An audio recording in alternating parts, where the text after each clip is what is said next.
Mir Mohammed gazed tenderly at the fertile land before him. A quiet pride swelled inside him as the wind moved through the lush fields of grain. Their hard labor had finally paid off. "Why is this land so important, Grandpa?" Yasmin's sudden question broke into his thoughts. "This land is our life," the grandfather replied. "It shelters us and feeds us.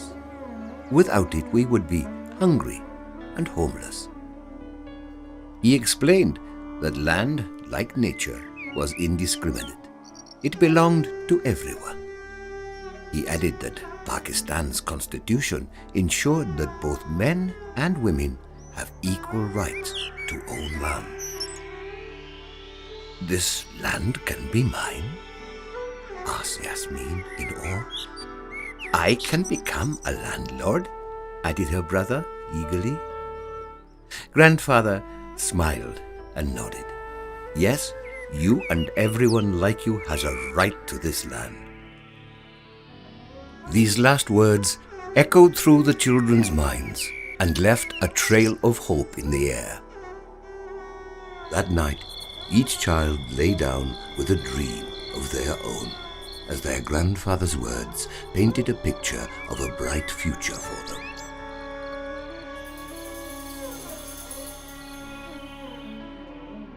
But fate took a harsh turn and erased every childhood dream and blurred all memories.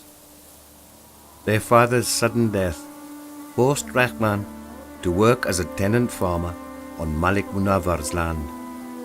The labor was hard. He could hardly save any money to pay off his landlord's debts, and the interest kept piling up. Before long, the landlord sent his orders. "You have been given enough time.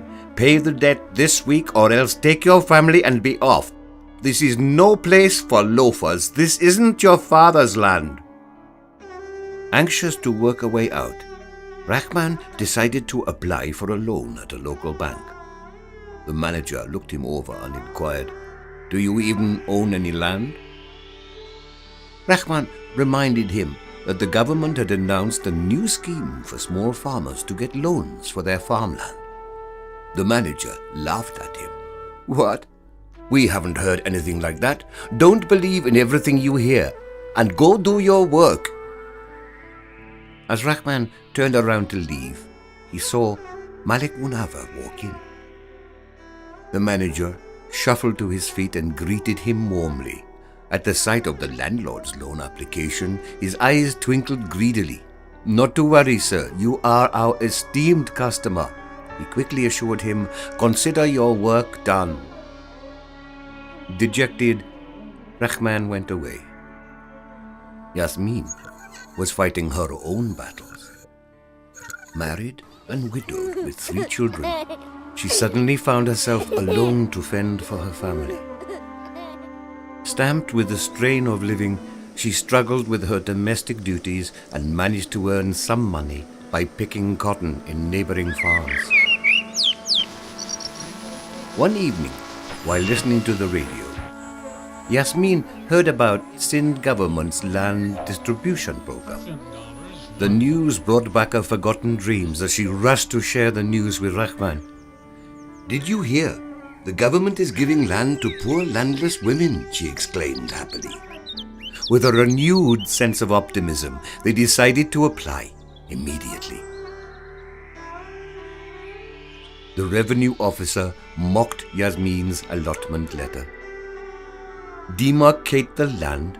Such matters take time. You people think these things happen so easily." He turned away, leaving Rahman and Yasmin utterly confused.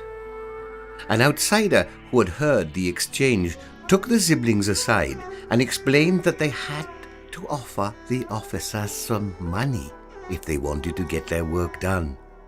That's how things work here.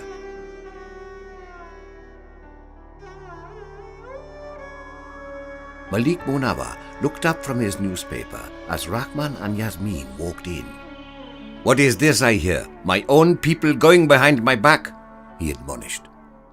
If you need something, come to me. Don't get caught in these government matters. Listen to me. I can offer you a high price for the land, he placated them.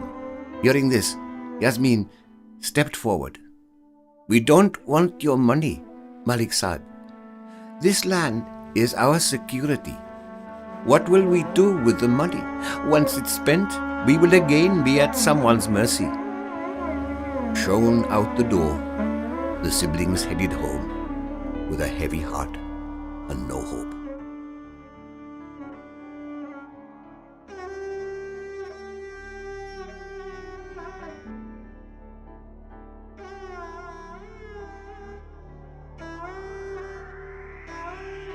Yasmin is still fighting the system to obtain her own land. We need to change the unfair laws and practices that hinder women like her from acquiring their lawful property. Rahman is still struggling as a bonded laborer to repay his loan. We need policies and programs that offer small farmers like him fair access to land and end bonded labor.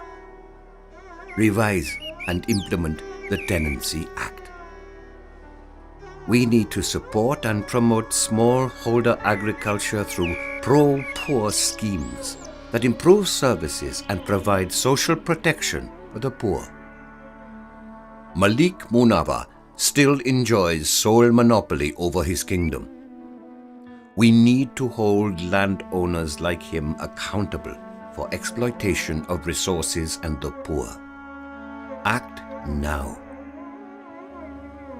Raise your voice to bring hope to these lives and stop this exploitation.